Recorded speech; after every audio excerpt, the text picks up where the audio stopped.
não é ser quem eu acho que querem para aquilo, mas é destacar quem eu sou. Esse dia que eu me moldei, que eu me montei como padrão e quebraram isso de mim, é um marco muito forte para mim. Assim. Você tem que entender qual é a tua essência, o que é que você está fazendo para que, talvez no novo ambiente, você demonstre mais valor. A primeira frase do prefácio que o João Dória escreveu foi: Rodrigo Solano é o típico brasileiro. Pela primeira vez na história do programa, uma ideia minha foi adotada por uma empresa na hora, ao vivo. Eu estava num ambiente de tanta vitória que eu não consegui me frustrar com a derrota. Aí é que ele se emociona e a Record fez uma matéria, né? Pela primeira vez até o justo chorou. Você veio pra cá pra ganhar o programa, pra ser o Miss Simpatia.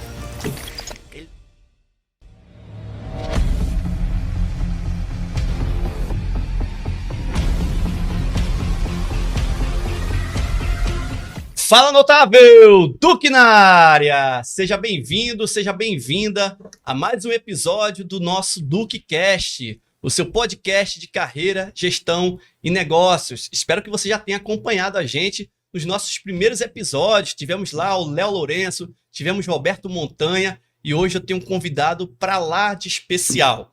Mas antes da gente já apresentar aqui o nosso convidado de hoje, eu quero que você se inscreva no nosso canal do YouTube. Então vai lá no canal do YouTube, digita lá, ative seu sininho, compartilha com os amigos, vá também nos seus principais aplicativos de podcast. Então no seu trajeto aí do trabalho para casa, vá escutando o DuqueCast. A gente quer fomentar aqui o conhecimento da educação corporativa para que você possa desempenhar cada vez melhor as suas funções. Beleza? Combinado? Então vamos lá, vamos bater esse papo de hoje aqui com o meu amigo Rodrigo Solano, né? Ele que é palestrante internacional, escritor, gerente de relacionamento comercial, vice-campeão e terceiro lugar do reality show O Aprendiz, da TV Record, um dos principais nomes desse programa, um cara que ficou muito conhecido aí no Brasil todo. A gente vai bater um papo aqui hoje sobre a sua trajetória profissional. Rodrigo Solano, bem-vindo, meu amigo.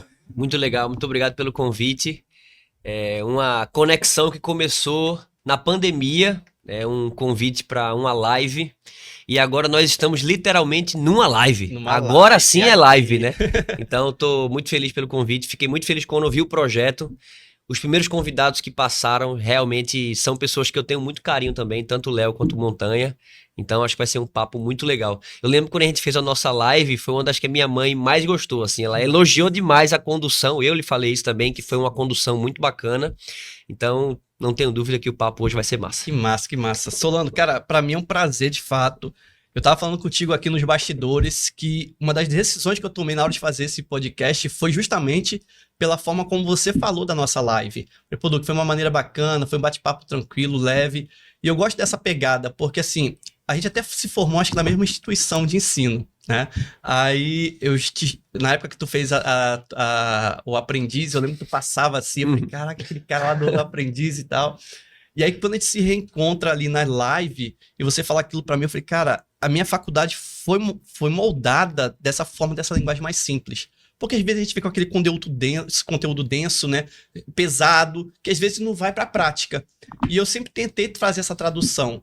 E eu, quando vejo o Rodrigo Solano num programa como o Aprendiz, a gente vai falar aqui muito sobre isso também, que vai com essa leveza também, eu falei, cara, casou. Por isso que eu acho que houve essa conexão, né? E eu lembro do quadro que a gente criou nas lives, era conexões estratégicas.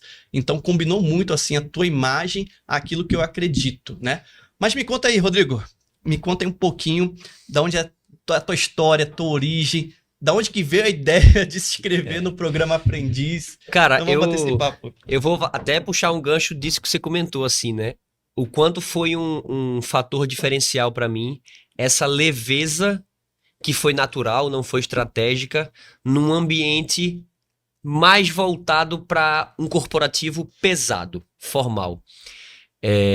Eu costumo dizer que foi uma característica que talvez tivesse tudo para me prejudicar, mas que eu acredito que foi o contrário, sabe assim, me diferenciou. Quando eu pensei em me inscrever no programa, eu tinha muita ciência de que eu não tinha o perfil do programa. Só que o fato de eu imaginar que eu não fazia parte daquele mundo não me fez pensar que eu não era capaz de realizar o que se realizava ali. Então é uma diferença muito grande, sabe? Eu olhava e dizia, caramba, eu não sou como essas pessoas que estão aí e talvez eu não me encaixe ao que eles esperam que eu seja. Mas conhecendo quem eu sou, eu acredito sim que eu sou capaz de, com o meu jeito, fazer isso e aquilo, o que é necessário para tentar chegar o mais longe possível. Mas o que é esse teu jeito? O que é que você já enxergava de potencial que aquelas pessoas ainda nunca enxergariam ainda, assim, vamos dizer dessa forma? Cara, eu acho que ao mesmo tempo que eu sou meio que, eu não vou dizer humilde em excesso, mas eu sou muito pé no chão, assim. Eu sempre tenho, pode ser até um mecanismo de defesa, eu sempre prefiro acreditar que eu não sou um dos melhores, que eu não sou quem tem mais chance, porque eu acredito que isso me dá mais gás para conseguir vir de uma posição menor para superar. Então, assim, em qualquer situação, mesmo quando muitas vezes eu sou sim um dos melhores, em qualquer situação, tá? Eu sempre tento pensar isso, tipo assim, eu não sou, sabe? Eu não sou. E isso me faz sempre muito bem. Então, eu sempre tive um perfil mais leve, mais despojado, menos formal, Uhum. que eu via que era o oposto do que o programa pedia, só que ao mesmo tempo, pelas minhas coisas totalmente pessoais e sem a menor referência profissional, eu imaginava que tem um termo que a gente usa aqui no Nordeste que resume muita coisa, que é eu conseguiria desenrolar, Uhum. sabe? Sabe quando você pensa, caramba, eu desenrolo isso aí. Eu não sei se esse verbo desenrolar é usado da mesma forma em todos os lugares, mas aqui pra nós no Nordeste, esse desenrolar é tipo, vai dar um jeito, sabe? E eu via muito em mim uma habilidade de dar um jeito. O desenrolar, acho que para aqui para o Nordeste, né, é manter o foco na solução. Mesmo que você não tenha os termos certos, Isso, as ferramentas corretas, mas você não tira o foco em exatamente. solucionar. Eu vou chegar daqui pra cá como foi pedido, Certo. sabe? Então, assim, mas eu acredito também que muito do meu me lançar nesse projeto foi graças ao desconhecimento. Tem uma frase clássica, né, que muitas vezes a ignorância salva. Sim. Ignorância não de grosseria, ignorância de desconhecimento. Eu acredito sim que o fato de eu não era um telespectador do programa, então eu não assistia tanto, então isso talvez fez com que eu não tivesse tanta referência. Cara, teve gente que participou, a grande maioria, mas tinham ideias geniais, soluções incríveis, que quando eu saí do programa, que eu gostei tanto daquilo que eu fui assistir, eu pensei, caramba, eu acho que se eu tivesse assistido isso na época, eu nem me inscrevia, Tu seria influenciado. sabe? Porque eu ia pensar, putz, eu não consigo fazer isso. Só que eu não era um fã, eu não era aquele cara que assistia muito, que consumia tanto esse conteúdo. Então, eu só assisti a final do programa antes do meu. Na final, eu não achei nada distante do que eu confiava que eu poderia fazer. Uhum. Então, me lancei.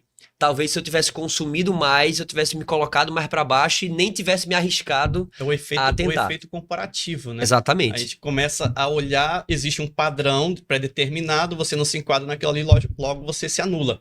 E a tua origem, a tua formação é comunicação social, é jornalismo. Isso. O programa Aprendiz, para quem não acompanhou, porque acho que isso tem o quê? 10, 13 anos já isso aí, por aí. praticamente, né? Acho que a tua participação foi em 2010. 2010 e 13. 2010 e 2013. 2010 foi com o João Dória, né? A primeira participação dele, e depois o retorno com o Roberto Justo. Duas unanimidades Sim. aí no mundo corporativo. E aí você vem no ramo de comunicação social, jornalismo, né? O cara mais despojado, lá um monte de gente toda engomadinha, todo mundo formal. O Aprendiz, se eu não me engano, acho que foi um dos primeiros realities da área corporativa, né? Acho Sim. que a gente tinha mais entretenimento na época, né? Acho que veio praticamente Big Brother, essas coisas. Cara, eu tô até pensando se já houveram outros. Eu acho Por que exemplo, tem o Shark Tank agora, vem depois. mas não é reality. Sabe assim, as pessoas hoje chamam de reality tudo que... Por exemplo, programa de calouros virou reality. Se você Sim, entrar na sim. Globo.com Sim, e for lá no menu realities, vai ter o The Voice. sim. E não Cara, é. o The Voice não é um reality. O The Voice é um programa de calouros. Sim. Reality, na concepção, né, mais ou menos, Pô, é um programa que você tá imerso naquilo, você fica confinado, você sai do contato com família, com amigos. No Aprendiz eu fiquei de janeiro a junho em confinamento, velho, sem ouvir a voz da minha mãe, sabe? Então, assim, é, que aí sim o reality envolve não só a competência prática, mas o emocional, a pressão, Total. tudo, sabe? Então, assim, pronto, o Shark Tank, que hoje é meio que o programa corporativo, que é fantástico o programa, ele não é um reality. Sim. E ali a experiência é um monte de gente que tem várias competências diferentes, talvez formações que os qualificassem mais do que você naquele Sim. momento. E aí eu me recordo que uma das suas falas foi assim, era 1h da manhã, eu tava assistindo acho que a final do programa, falei assim, ó, vai abrir Inscrições. as inscrições. E você foi lá na cara dura, e como é que foi participar? Porque eu imagino que deve ter tido milhões aí no Brasil todo inscritos. Como é que você chegou e foi selecionado? Como é que foi essa seleção lá? Como é que você se comportou? Como é que você se enxergou naquele momento ali? Eu costumo dizer que a gente às vezes tem uma mania de achar que para eu alcançar o que eu quero, eu tenho que ser como as pessoas que já alcançaram. E eu consegui aprender na prática que é justamente o contrário. O que vai me fazer alcançar alguma coisa são as minhas diferenças. Se eu quero chegar onde você chegou, eu não tenho que ser igual a você. Porque provavelmente já existe um você. Eles não querem dois vocês, sabe? E eu conto mais ou menos sobre a história do programa, que quando eu me inscrevi, foram lá 125.800 inscritos no Brasil todo. E beleza, assim, eu não tinha a pretensão. Veja, por eu ter me inscrito, era óbvio que eu queria entrar. Mas não era um sonho. Eu me inscrevi como eu me inscreveria em qualquer outra coisa, porque era de graça e porque era só entrar no site e fazer a inscrição, diferente do Big Brother. Eu não tinha que gravar um vídeo falando sobre mim, não, era só entrar no site e falar sobre mim, responder as perguntas da Record. Então começou o processo seletivo e eu tava levando aquilo de maneira muito tranquila, não tava divulgando pra ninguém, não tava dizendo, tô tentando passar, não. Aquilo ali era sem pressão nenhuma pra mim. Então teve uma dinâmica online, um teste online de um questionário de 40 e poucas questões, eu respondi. Deste questionário online, a gente, desses 125 mil, baixaram para 5 mil, não sei como foi feita essa peneira de 125 mil para 5, só por um questionário online, mas eu passei. Quando chegou nesses 5 mil, aí é que eles disseram, vai começar o teste valendo, que a gente teve que ir para São Paulo. E eu nunca tinha andado de avião na minha vida, assim, foi uma experiência... Eu sou o filho mais novo da minha mãe, então sempre fui criado muito embaixo da asa da minha mãe, naturalmente. Nunca tinha andado de avião. E começou aquele processo, né? Não, eu quero fazer a seleção, quero fazer a seleção, quero fazer a seleção. Aí minha mãe preocupada, meu pai preocupado, mas aí uma tia minha já tinha morado em São Paulo, não, é importante para ele conhecer outros ambientes, vai ser importante e tal. Fui. Quando cheguei lá, foi a primeira grande quebra, assim, pra mim, que eu fui como eu trabalhava. Eu era estagiário de um programa de TV, como repórter. Sim. Como você falou, sou formado em jornalismo. E eu fui como eu ia trabalhar, numa camisa de botão, calça jeans, camisa assim dobrada, basicamente como eu tô aqui e tal. E quando eu cheguei lá, tava todo mundo terno e gravata. Foi o meu primeiro impacto de tipo assim, caramba, eu tô errado, assim, sabe? Me lasquei. Fiz algo que não deveria ter feito. Mas, de novo, algo que eu achei que fosse me prejudicar, eu acredito que me diferenciou positivamente. Aí teve uma dinâmica de grupo comum, como qualquer empresa, assim, acho que a maioria das pessoas já participaram, seleção, davam cases pra gente pensar, se dividir em equipes, discutir e apresentava. Tudo bem, acabou a seleção, voltei pra casa, achei que não ia passar, porque assim, era um ambiente que, sabe quando todo mundo quer falar mais do que o outro, todo mundo quer aparecer mais, quer falar mais, e assim, é uma coisa que eu acho meio chata. Desnecessário. E eu comecei a entender que, tipo, isso aqui não é o meu lugar, sabe? Ter que ficar falando mais alto, aí tu dava uma ideia, aí eu repetia a tua ideia, mas falando com palavras diferentes, só pra aparecer mais. Aí beleza, saí de lá, voltei pra casa ciente que não passaria, porque assim, não era o meu mundo aquilo ali, e recebi outra ligação dizendo que eu tava entre os 80 finalistas, pô, de 125 mil pra 5 mil pra 80. Já tá ótimo, assim, sabe? Já ter ficado entre os 80 finalistas, já alterei lá no meu LinkedIn, currículo e tal, entre os 80 finalistas. Aquilo pra mim era o máximo. E eu tinha que ir pra São Paulo de novo pra última etapa. Eu fiz, caramba, velho. E puxado por você. Sim. Aí Investimento. é o grande X da questão pra mim, assim. Que foi nesse momento que eu comecei a querer fazer algo que eu sempre falo hoje em dia, com o aprendizado que eu tive, para que as pessoas não façam. Eu comecei a tentar ser quem eu não sou para atingir o que eu queria. Então, eu peguei o terno e gravata do meu pai, porque eu não tinha terno e gravata, nunca tinha usado, não usava para nada. Beleza? Comecei a tentar ler coisas que não era padrão, política, economia, não era o meu estilo, não gostava de ficar pegando jornal para ler isso. Mas eu estava tentando me preparar para o que eu achava que eles esperavam de mim, não para quem eu sou. Uhum. E eu tive uma sorte, podemos dizer, muito grande, de quando eu cheguei nessa seleção, era uma seleção individual, não era dinâmica de grupo. E a primeira coisa que o diretor falou foi, olha, hoje a gente não quer falar de competência, a gente quer conhecer você, a pessoa. Aí ele basicamente me desarmou, começou a perguntar sobre coisas da minha vida. Eu comecei a ser natural, então eu falei da minha banda, falei da minha família, falei do tempo que eu tentei jogar futebol sem sucesso. Então eu acabei voltando a ser quem eu era, de maneira leve, brincando e tal.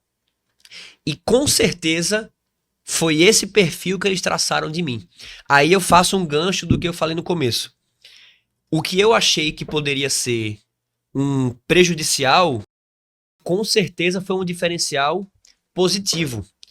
Porque pra gente que só assiste o programa, e eu acho que isso se aplica a tudo na vida, tá? Uma vaga de emprego que eu quero entrar, uma dinâmica de grupo para entrar numa seleção profissional.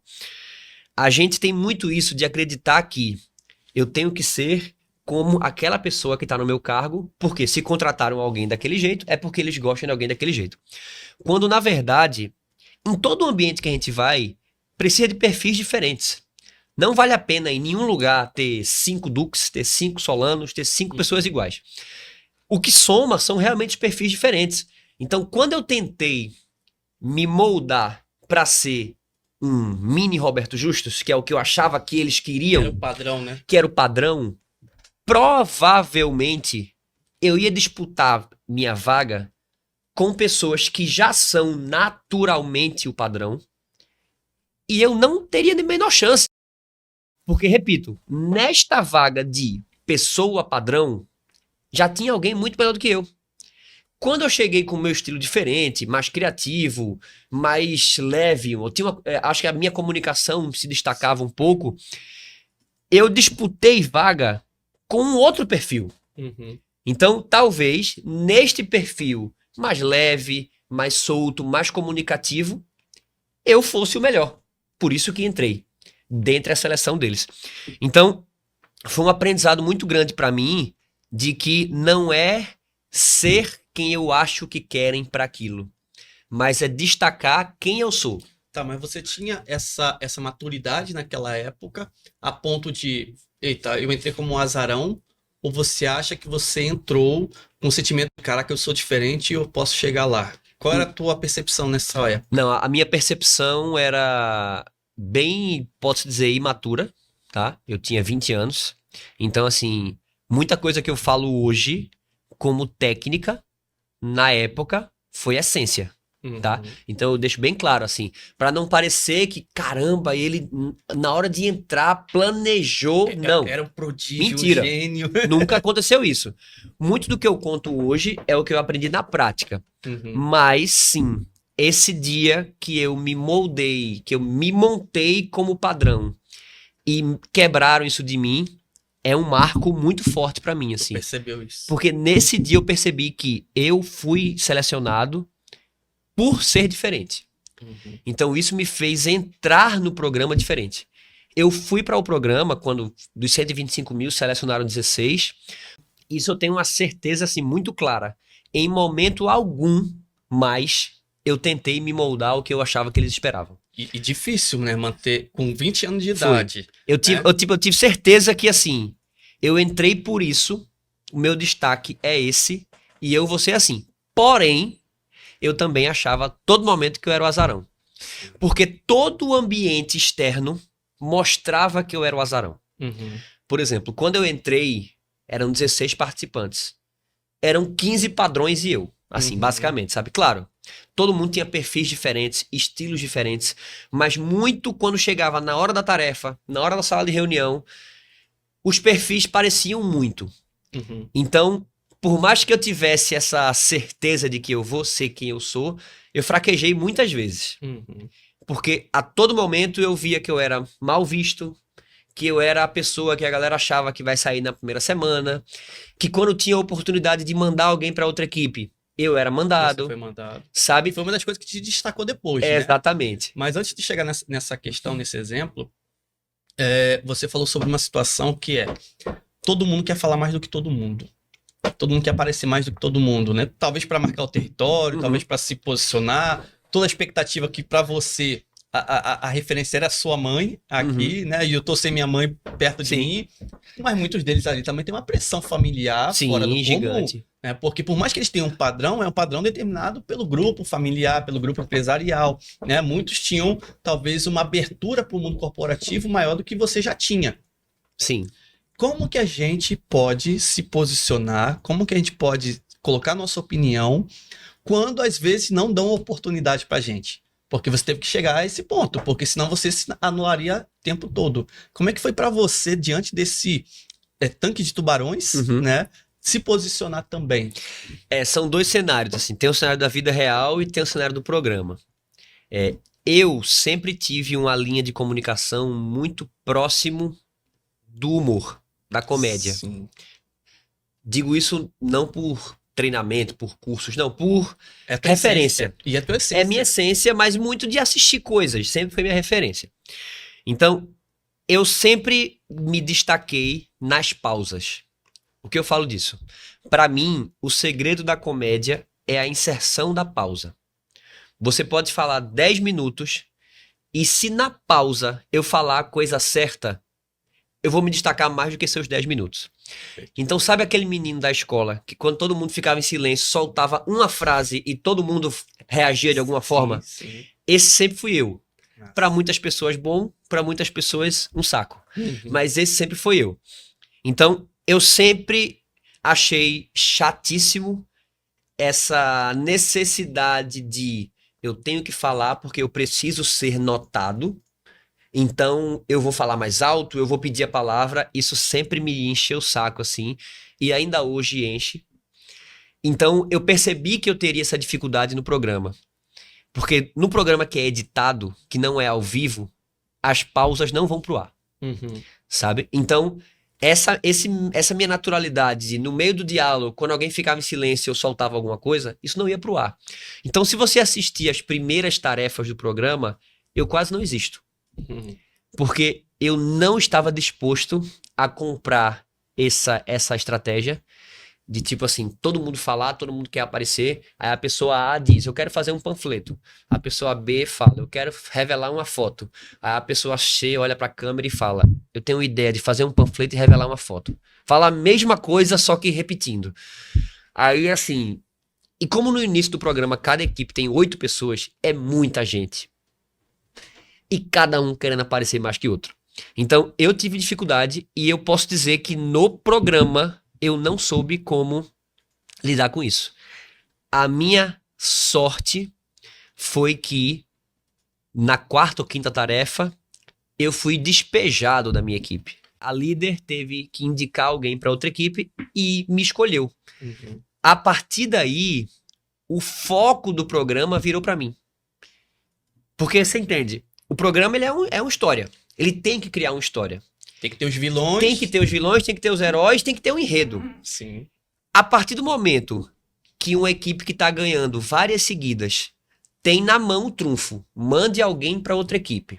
Pô, o poder tá na mão dessa pessoa. Ela vai pegar o pior ali e vai mandar para outra equipe. Antes dela te mandar, foram cinco atividades? Acho que 4 ou 5 tarefas. E ganhar as 4 ou Não, mas a gente ganhou mais do que a outra Do que a outra equipe. equipe. Por isso Tá. que nós ficamos com mais integrantes. Tá.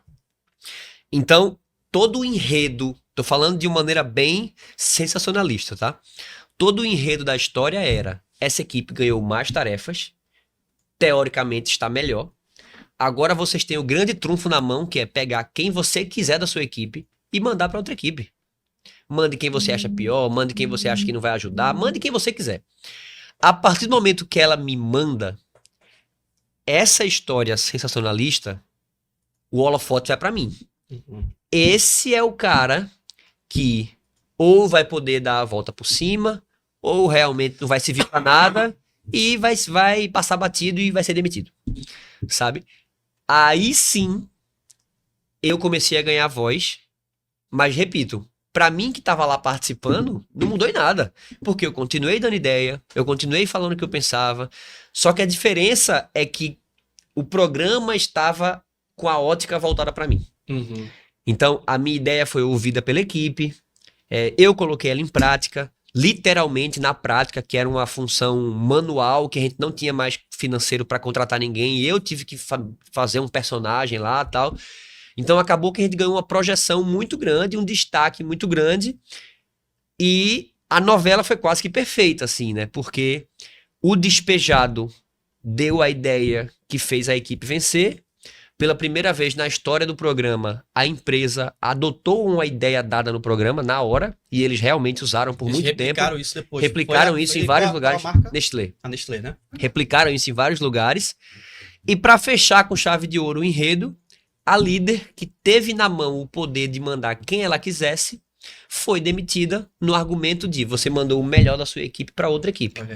Então, para mim, que ela tava... falou isso... Não, o João Dória, quando foi demitir, falou, você tá demitida porque você mandou o melhor da sua equipe para outra equipe. Então, assim, o enredo, para mim, foi perfeito, sabe? Por todos os motivos. Porque eu saí da zona de conforto, sim, eu tava ganhando tarefas e talvez eu tivesse inconscientemente na zona de conforto. A situação me balançou, fez com que eu pensasse, caramba, agora sim eu tenho que pensar mais, tenho que agir mais, tenho que falar mais, tenho que colocar minha voz mais ativa, isso é um fato. Porque embora eu mantivesse o meu perfil, eu sabia que, gente, essa prova é minha. Tipo, eu que fui despejado, não foram vocês. Então, assim, assumiu a responsabilidade. Essa foi a prova que eu não aceitaria que ninguém me calasse, sabe? Tipo assim, velho, desculpa, dane-se que alguém ache minha ideia ruim, mas eu vou falar. Porque quem tá aqui sendo colocado à prova sou eu. Então foi bom pra mim em todos os sentidos, sabe? Foi bom em todos os sentidos. Eu acho que é legal essa tua história, Solano, que eu acho que durante nossa trajetória profissional, em muitos momentos, a gente se sente dessa forma. Poxa, eu tenho boas ideias, eu tenho bons projetos, eu tento argumentar, mas o grupo não me aceita. Esse é o primeiro grupo seu. E aí você ou é mandado embora, ou você é colocado em outra situação, você muda de setor. E se você assume o tom do vitimismo, as coisas só tendem a piorar para você. Sim. Nunca vai melhorar.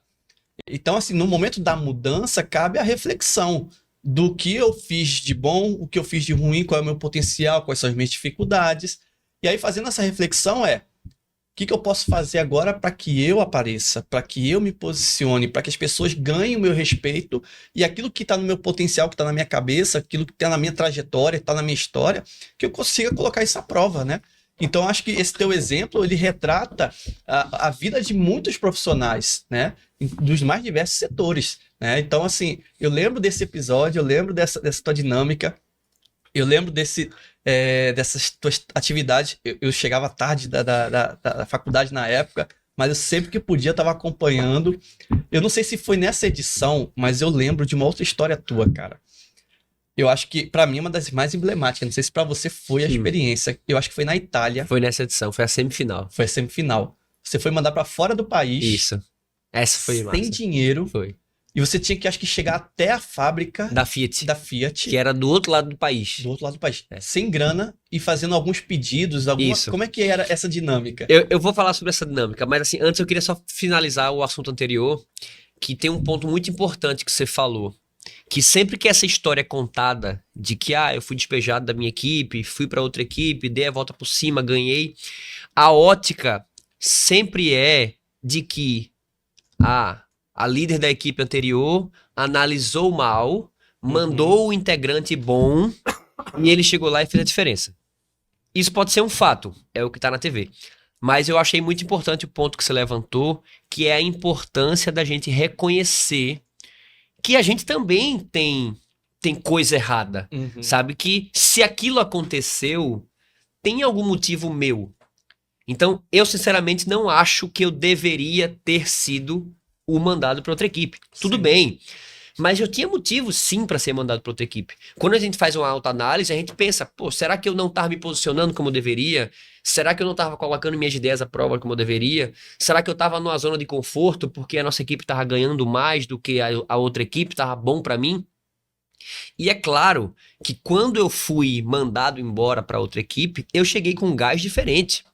Então, com certeza, aquele cara que chegou na equipe nova estava com muito mais gás, com muito mais gana, talvez até com muito mais raiva pelo despejo do que o cara da equipe anterior. Então, isso faz muita diferença. A forma como a gente encara a resposta negativa que a gente recebe faz muita diferença. Porque se eu chego lá com esse perfil vitimista, caramba, eu já era bom, eu já fazia isso, eu já fazia aquilo e não me valorizaram. Provavelmente eu não ia mudar nada do que eu era aqui para o que eu vim para cá. Então, isso eu sempre gosto de trazer o exemplo do programa, mas é assim na vida real, sabe? Se eu saio de um lugar para outro que talvez injustamente me mandou embora, talvez que minhas ideias eram incompreendidas, pode ser erro do local, claro, mas também tem erro meu. E se eu não reconhecer que de alguma forma eu tenho que melhorar minha comunicação, meu posicionamento, minha postura, o que for, provavelmente eu vou repetir a mesma coisa no outro lugar. Então, é bacana a história da volta por cima, mas essa volta por cima só foi possível porque eu consegui ver que realmente eu tava mais apagado, eu tava mais quieto, eu tava mais no canto, tava talvez me posicionando menos, e isso fez com que eu chegasse com um perfil diferente. Então, esse reconhecimento é muito importante. O ambiente, como você falou, às vezes ele não contribui, né? E você tem que entender qual é o teu potencial. Eu peguei aqui essa água, a gente tava falando aqui nos bastidores que você é músico, que tá tocando várias bandas. Se eu for no supermercado, eu compro essa água aqui, dependendo da quantidade, é R$1, R$1,10, R$1,50. Isso. Se você vai para uma casa de show onde você faz seus espetáculos, tu compra ele a R$5 a R$7. A mesma água. Então, dependendo do ambiente, você é valorizado ou você não é valorizado, né? Total. Então, assim, você tem que entender qual é a tua essência, o que é que você está fazendo para que, talvez no novo ambiente, você demonstre mais valor. Então, acho que a ideia é essa isso aí. né? Mas agora, falando sobre a história da Itália, cara, eu acho que essa foi uma tarefa a mais difícil, assim, eu poderia dizer. Só contextualizando. O programa, ele é inteiro em equipe. Muitas pessoas não entendem isso, mas ele é do início ao fim um programa em equipe. Por mais que só ganhe uma pessoa, eu só chego até a final se a minha equipe for ganhando. E qual era a minha ideia quando eu entrei no Aprendiz? Quanto menos eu for para a sala de reunião, menos chance eu tenho de sair. Porque só sai quem tá na sala, só é demitido quem está na sala de reunião. Então a minha ideia não era aparecer mais, me destacar mais, falar mais as minhas ideias, não. Eu queria que o time ganhasse. Não à toa, acredito eu, que eu sou o maior vencedor de tarefas do programa. Deixando bem claro, não o eu sozinho. O eu inserido em equipes. Certo. Mas como havia mistura de equipes, o eu indivíduo acabei sendo o maior vencedor de tarefas. Na primeira edição das 15 tarefas, eu, inserido nas minhas equipes, ganhei 11. Então, a ideia sempre era, quanto menos eu for para a sala de reunião, menos chance eu tenho de ser demitido. Isso é uma conta simples. E o programa ele é inteiro em equipe. Na semifinal, que é quando ficam 3 pessoas, é a única tarefa do programa que é individual. Das mais diversas formas. Cada ano é de um jeito diferente. Nesse ano, a gente estava vindo de várias tarefas de marketing. Por exemplo, a Nestlé patrocinava a tarefa. A gente ia para a sede da Nestlé, tinha um briefing lá de algum produto que eles querem lançar, e nossa tarefa era fazer alguma coisa de lançamento desse produto. Um evento, uma ação, um teaser, um vídeo publicitário, o que fosse. Vocês tinham autonomia para escolher? Não, normalmente eles diziam, olha, a tarefa de hoje é fazer um vídeo publicitário. A tarefa de hoje é fazer um evento no shopping. A gente tinha total autonomia para criar o que quisesse dentro daquele cenário. Certo. Mas eles já normalmente direcionavam qual era o perfil que eles esperavam. E quando a gente ficou entre 3 finalistas, eles levaram a gente para a Itália com o discurso de que nós iríamos para a fábrica da Fiat, conhecer uns carros novos lá, e voltava para o Brasil para cada um lançar meio que um projeto de marketing sobre alguma coisa que eles iam falar lá. Tudo bem. Pra mim, que nunca tinha andado de avião, qualquer viagem tava valendo. Vamos pra Itália? Vamos. Simbora. Viajei, tava massa. A gente chegou em Milão, se eu não me engano, foi o aeroporto que a gente parou. E pegamos um carro. E eles disseram que era o carro que ia pra fábrica da Fiat. Vamos lá. E tome o carro andar. Meu irmão, que fábrica longe da molesta aí. Eu não conheço. Eu não sei andar direito aqui em Recife, direito. Ainda mais na Itália, né? Pra mim, pode andar o tempo que for, que tá bom. Eu sei que a gente chegou no hotelzinho, beira de estrada. Parecia um interiorzinho, assim, velho. Bem longe. Disseram, ó, vamos trocar de roupa, tomar um banho da viagem e tal. Aí vocês descem e a gente vai pra fábrica da Fiat pra fazer a tarefa. Beleza. Depois que a gente toma banho, mas desce, eles anunciam a tarefa real. A verdade é, vocês estão em Melchesene, que é no sul da Itália, e vocês precisam chegar em Turim, que é onde é a fábrica da Fiat. E para esse percurso, vocês não podem pedir esmola, nem pedir carona. Vocês precisam prestar serviço para conseguir dinheiro com esse serviço. Vocês têm 36 horas, ou você pode desistir a qualquer momento, ou se acabar as 36 horas, você é resgatado em qualquer lugar, né? Aí a gente tava com a câmera escondida, tal, tudo mais. Um produtor ficava andando meio que longe, assim, acompanhando a gente. E não podia dizer que tava participando Não do podia programa. falar, senão era muito mais fácil, né? Uhum. E, cara, foi bem complicado, assim, porque eu tava com... A semifinal fui eu e mais duas mulheres, duas participantes, que eram muito boas também, profissionais. Dominavam o inglês, que eu não tinha o domínio da língua. Embora lá não se falasse o inglês, por ser no interior era muito restrito, mas o inglês facilitava. E o fato de serem mulheres também ajudava. Mas você não tinha nenhum conhecimento de onde elas estavam, ou saíram juntos? Não, então, a gente saiu junto. Saiu O junto. ponto de partida foi junto, cada um foi Tá. andando para um lado.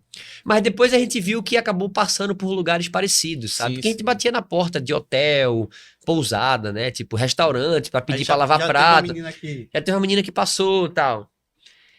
E assim, para mim foi muito difícil, porque eu não tinha o domínio da língua, eu não sabia direito onde eu tava, eu não sabia falar nada. Aí a minha estratégia foi ir primeiro numa estação que tinha lá perto de ônibus e descobrir qual o percurso que eu tinha que fazer. Então a pessoa foi super delicada comigo, me explicou, olha, para chegar em Torino você tem que pegar um ônibus até Verona, que é o meio do caminho, de lá você pega um trem e tal, beleza. Eu perguntei qual eram os valores das passagens para cada coisa, que eu tinha que ter uma meta. A minha meta é arrecadar X euros para chegar no meu objetivo final.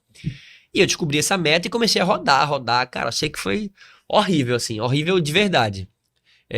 Eu bati na porta de muita gente dizia que não, muita gente dava dinheiro como esmola, E aí? porque não entendia o que eu tava falando, aí pegava, me dava dinheiro, aí eu tinha que esperar a pessoa ir embora, entregava o dinheiro pra pessoa da produção, e a produção ia lá devolver pra ela, porque não podia esmola, Uhum. não valia. Então, assim, eu sei que o meu primeiro valor que eu consegui pra pegar o ônibus de Melchesene pra Verona foi com um cara que, sei lá, já era madrugada, 1 da manhã, não sei qual era o horário. Muito frio, eu andando pela rua à noite, frio arretado, todo de casacado, touca. E eu vi um carro parando naqueles lixos de coleta seletiva. Uhum. Aí quando o carro parou e desceu as sacolas, eu fui pra cima dele, né? Pedir pra arrumar o lixo dele e tal. Eu, sinceramente, não sei se ele entendeu, se ele acha que foi assaltado. Mas eu sei que ele me deu dinheiro e deixou as sacolas de lixo lá. Aí eu fiz todo o trabalho, separei aquilo e tal. Tava parecendo um catador. Se alguém passasse de carro, ia aparecer um catador de lixo. E eu consegui o dinheiro, só que o trem saía, acho que era 4 ou 5 da manhã pra ir pra Verona, o ônibus. Aí eu fui pra estação, comprei o bilhete, fiquei lá no ônibus, aguardando, e consegui pegar o ônibus. Beleza, cheguei em Verona, já tava na metade do caminho. Eu precisava, se eu não me engano, era de 25 euros pra pegar o trem pra Torino, que era a fábrica da Fiat. Cara, eu sei que eu cheguei lá, eu pensei, já tô aqui na estação, eu vou tentar já pegar algum dinheiro aqui, porque o ônibus chegava na mesma estação de trem. Então era como se fosse uma mesma central. Uhum. Aí eu comecei a tentar pedir dinheiro, pedir pra carregar a mala do pessoal, pedia pra levar pra, sei lá, nem me lembro o que eu tava tentando fazer. E o bom é que todas essas histórias que eu conto, tem tudo na internet. Sim. O programa tá lá, Dá pra sabe? comprovar Dá pra tudo comprovar. isso. Aí, como era 2010, se eu não me engano, ou foi no próprio 2010 ou foi em 2009 que teve o atentado no metrô de Madrid, atentado terrorista. Então, as pessoas estavam com atenção muito maior e eu não tava nem pensando nisso. Eu sei que chegou uma hora que eu fui abordar um passageiro para tentar levar a mala deles e a polícia chegou, colocou minha mão para trás, não me algemou, eu não tive essa experiência de ser algemado, mas Ainda bem, né? eu fui pré-preso lá na Itália. Quando eu fui chamar o produtor do programa para ele vir me soltar, a polícia também já estava em cima dele, então eles estavam ligados há muito Sim. tempo já que que a gente estava circulando. Nos levaram pra polícia, aí começou. E o produtor falava inglês fluentemente, mas os italianos não entendiam nada ou não queriam entender, foram bem grosseiros assim. Mas a gente entende a situação de estresse que eles estavam, né? Pra eles era uma possibilidade de atentado terrorista na estação. Então eles não estavam com a intenção de serem carinhosos mesmo. Eu sei que a gente ficou muito tempo na polícia, eles foram me revistar, acharam um microfone escondido dentro da minha cueca que eu esqueci de tirar. Aí foi uma confusão, pediram meu passaporte. Isso, o tempo rolando. O tempo rolando. E eu não tinha a menor ideia onde as meninas estavam mais. Nesse momento já tinha espalhado pela Itália. E eu lá naquela, caramba, bicho, eu vou ser deportado, né? A tarefa era pra chegar em Torino, eu vou chegar em São Paulo. Mas sei que o tempo foi passando. O produtor da gente não lembrou, mas tinha na bolsa dele uma carta escrita em italiano, com papel timbrado pela Fiat, dizendo que era um programa The Apprentice Brasil, que ia fazer isso e tal. Aí a polícia entrou em contato com a Fiat comprovou os nomes de quem estava participando e tal. Fui liberado. Perdi acho que mais de uma hora lá.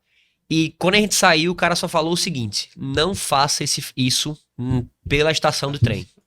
Pode rodar pela cidade, mas não se aproxime da estação de trem, porque tá com muitos casos e tal, beleza. De suspeita de atentado. Aí, cara, eu sei que comecei a rodar. Fui em supermercado, fui em lojinha, mercadinho, e todo mundo me dava dinheiro e não deixava fazer nada. Me dava dinheiro e não deixava fazer Tu nada. lavou prato em algum desses episódios? Não consegui lavar. Eu lembro de uma das participantes lavou. Eu lembro de uma cena dessa. Foi uma delas conseguiu falar com o dono de um hotel, o mesmo hotel que eu tinha passado antes, só que pra ela ele deixou ela lavar o prato e eu não pude. Assim, eu falo, sem brincadeira nenhuma, e a própria produção admitiu isso, é uma tarefa que para as mulheres é mais fácil. A abertura, né? A abertura é mais fácil, elas eram bem apessoadas e eu era eu. Não, mas assim, realmente é um homem estranho. Sim. O frio tava me incomodando muito, então eu tava tipo assim, com touca, luva, casaco grande. Né? Eu não tava, veja, sendo muito sincero, não era uma aparência que quando alguém olhasse dizia, vou confiar pra entrar na minha... Sabe, não era. Então eu compreendo. E eu sei que eu tentei, quase desisti por um tempo, assim. Chegou a hora que eu fiz, vou parar, vou pensar aqui se eu vou continuar ou não, se eu vou desistir. Aí eu conto uma história que é interessante, assim. Depois já tava mais de um dia rodando e eu não tava conseguindo de jeito nenhum. O pessoal não entendia, só falava italiano, meu inglês também péssimo. Aí chegou uma hora que eu falei, vou dar uma parada, vou pensar. Aí nessa hora que a gente para, as câmeras deixam de ser escondidas e vem a câmera de verdade, né? Aí o produtor começa a tentar puxar de mim, tipo assim, e aí, Solano, o que é que você vai fazer? Aí eu, não sei, velho. Aí passava um tempinho, ele, qual a tua estratégia? Aí eu, não sei. Travado, assim, só tava ali, morto, sabe, cansado. E era um cansaço muito mental, não era nem tanto físico. Era mais de tipo assim, como se eu estivesse falando com a parede. Eu falava, ninguém me entendia, me dava dinheiro e eu, putz, perdi 20 minutos e não serviu pra nada. Aí eu conto uma história que no programa, o único contato que a gente tinha com a família podia mandar carta pra nós. A gente não devolvia, não respondia e a família não sabia se a gente recebia essa carta. Porque quando a carta chegava, a produção lia pra ver se não tinha nenhuma informação, tipo assim, você tá indo muito bem. Não, nenhuma informação de feedback. Porque a gente não podia, por exemplo, minha mãe mandar uma mensagem dizendo, olha, você tá sendo muito grosseiro, você tá falando muito alto. Eu não podia ter nenhuma análise. Perfeito.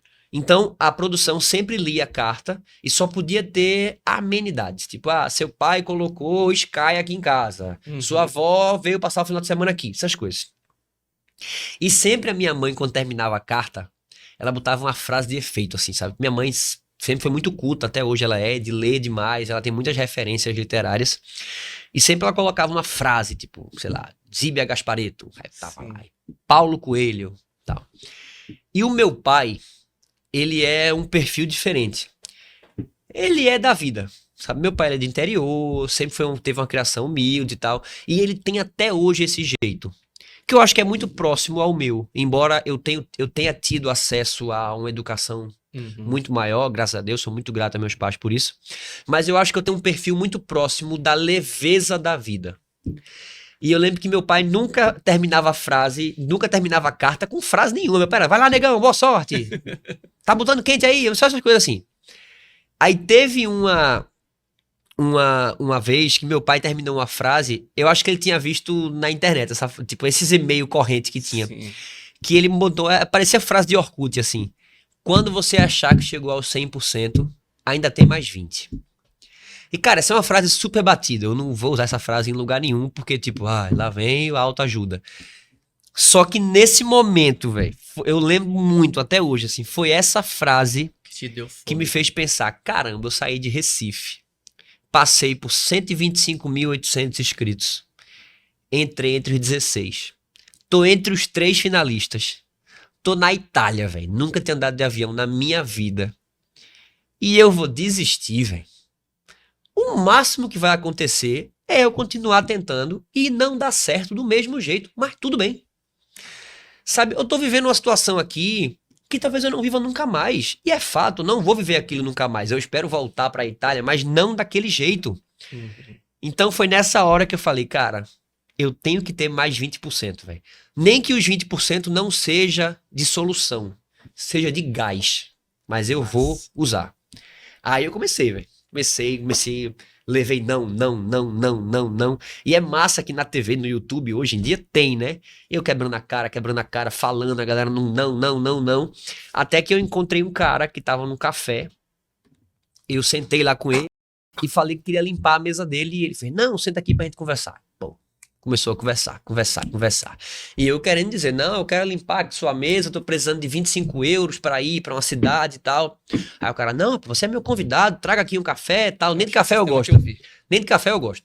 Aí fui lá, tomei lá, beleza. Sei que quando ele acabou, eu fiz, deixa eu limpar aqui sua mesa. Aí ele falou, de jeito nenhum. Tipo assim, você é meu convidado. Putz, velho. Estragou a brincadeira. Gastei meia hora conversando com um cara aqui. E não vou conseguir meu objetivo, sabe? Aí nessa hora, eu digo assim, sério, foi uma luz divina, assim. Quando a gente se levantou pra ir embora, ele olhou pra mim assim, ele falou assim, você precisa fazer alguma coisa, né? Foi alguma frase assim, eu não me lembro. Aí eu falei, tipo, preciso, sabe? Naquele jeito que eu não podia deixar claro que era um programa, não podia deixar claro que era uma regra. Mas ele meio que olhou pra mim assim e fez, leva minha mala até o carro que meu braço tá doendo. Só, velho. E assim, nessa hora eu não sei nem em que língua foi. Mas eu sei que a gente se entendeu. Que massa. Eu levei a mala dele até o carro dele. E ele me deu os 25 euros. E eu cheguei em Torino. Então, assim, cara, essa experiência pra mim, assim, foi uma parada fora do normal. Porque foi um momento que eu vi que o óbvio, às vezes, não é tão óbvio, sabe? A frase simplória do quando você chegar aos 100% ainda tem mais 20%. Não é só uma frase do Orkut, sabe? Assim, bateu na hora certa e era, talvez, a simplicidade que eu precisava para resgatar a simplicidade que é a minha vida, sabe? Que caramba, olha a oportunidade que eu tô tendo. Quantas mil pessoas, ou no caso agora não mais 1.000, quantas milhões, porque a partir do momento que as pessoas estão assistindo, elas se colocam naquele lugar. Não é só quem se inscreveu. Quem tá assistindo devia estar em casa falando, eu faria isso, eu conseguiria de tal forma, eu sei falar italiano, eu teria uma estratégia melhor.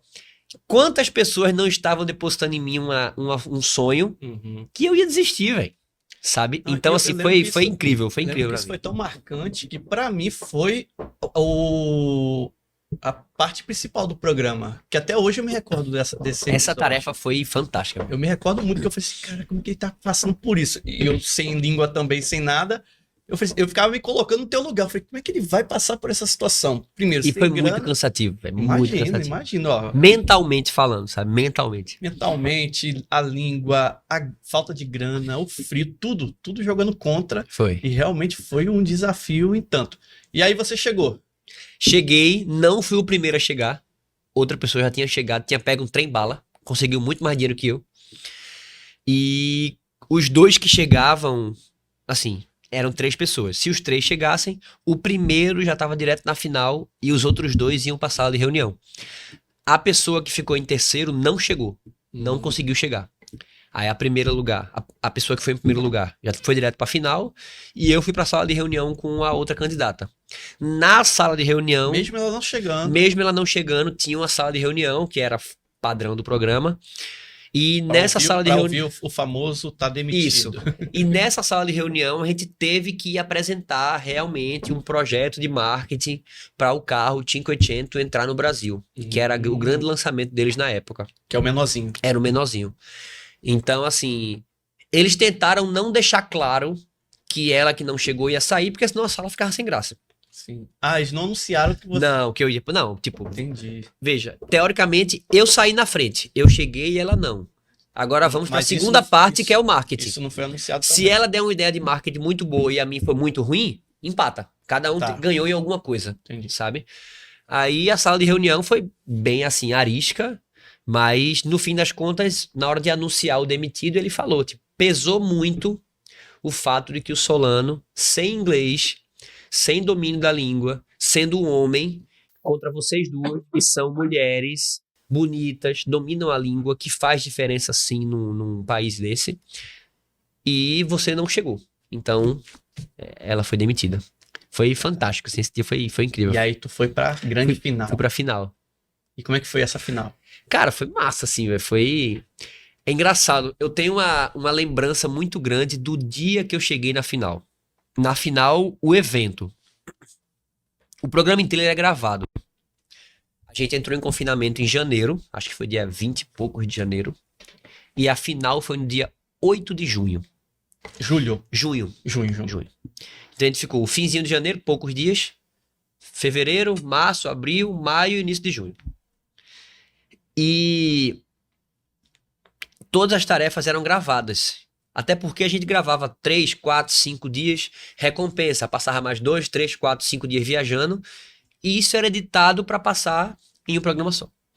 Quando eu cheguei na final, era uma tarefa gigante, assim, tipo, foi para organizar um rally da Fiat numa cidade do interior de São Paulo, uma tarefa gigantesca. Mas o que mais me marcou da final foi o dia da final ao vivo, aquele dia que passa na TV. Que é uma estrutura gigantesca, né? A final foi no Memorial da América Latina, um lugar gigante lá de São Paulo. Ao vivo tinham 2.500 pessoas na plateia e milhões assistindo em casa. E eu lembro que a gente saiu do hotel com fone de ouvido, porque não podia ouvir nada, fone altíssimo. E quando a gente entrou no Memorial da América Latina, parecia um estádio de futebol, assim, a estrutura, luzes. Tudo que tu gosta, né? Aí nessa hora, futebol, música, tudo ao mesmo. nessa hora eu pensei, caramba, tudo isso aqui é pra mim. Pra mim, que eu digo assim, eu sou um personagem disso. Eu e a outra finalista, né? Que eram 2 finalistas só. Então, nessa hora bateu uma parada. Eu acho que foi o primeiro sentido de grandeza que eu tive. Porque como eu tava confinado, a gente não tinha a menor repercussão do público. Eu não sabia se o povo tava assistindo, se não tava. Não sabia se estavam gostando, se não tava. Se gostava de mim, se não gostava. A gente andava na rua, de vez em quando alguém dizia, olha, aquele cara do Aprendiz e tal. Quando eu cheguei na final, foi que eu vi, putz, tudo isso aqui, essa estrutura que trazendo pro capitalismo deve ter custado milhões só pra esse dia. A visão do jornalista. Tudo isso Apurando. aqui, eu sou um dos personagens principais.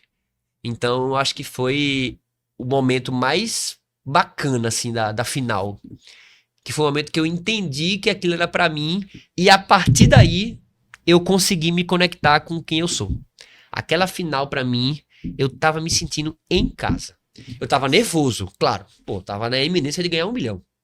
Mas O assim, prêmio era esse, 1 milhão. o prêmio era 1 milhão. E mais ser contratado Pelo Dória. pelo Dória. Mas assim, eu tava muito à vontade. Eu me senti bem no palco, me senti bem com o público, eu interagia. Teve até uma hora que disseram, Solano, para de falar. Porque, tipo assim, eu ficava na mesa e a plateia aqui. E eu falo sem nenhum problema que eu acabei tendo um apreço positivo do público, sabe? Eu meio que virei o queridinho, assim, o personagem. Foi. Então, Porque acho que, Rodrigo, acho que a tua imagem, ela reflete o que o brasileiro é. também acho. A tua imagem vou até pegar um gancho com a minha convidada anterior. Eu vou fazer isso que você falou. O prefácio do meu livro, quem escreveu foi o João Dória. Sim. O prefácio, se brincar, tá melhor do que o livro. Que massa. Mas Não, mas eu sei que o conteúdo do livro é top. a primeira frase do prefácio que o João Dória escreveu foi: Rodrigo Solano é o típico brasileiro. Olha. E é exatamente isso que eu acredito que gerou esse, usando a palavra bonita, né, o rapport com as pessoas. Conexão. A conexão.